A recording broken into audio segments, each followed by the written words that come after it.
parallèle de la première semaine de la COP, il y avait ce qu'on appelle le Sommet des peuples, qui était un rassemblement alternatif, une sorte de contre-COP, où j'y suis allée une journée et c'était vraiment incroyable. Enfin, c'était organisé par l'Université fédérale de l'État du Pará.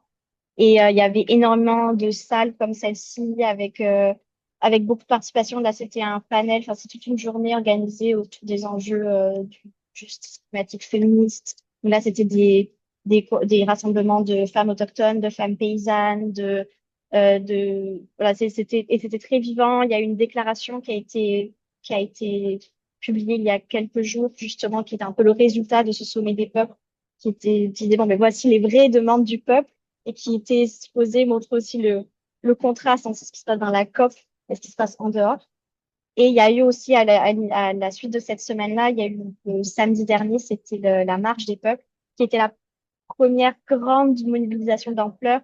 Enfin, en fait, la première mobilisation depuis la COP de Glasgow jusqu'ici. Ensuite, il y a eu la Covid, il y a eu l'organisation de la COP dans des États totalitaires. Donc, il n'y avait pas de manifestation. Et là, le samedi, il y a eu cette très grande manifestation où il y a eu environ 50 000 personnes, certaines disent même 70 000, qui étaient là. C'était très beau, c'était voilà, c'était vraiment, donc, effectivement, la société civile est là, se fait entendre. Et il y a une grande place de la société civile dans, mais surtout en dehors de la COP.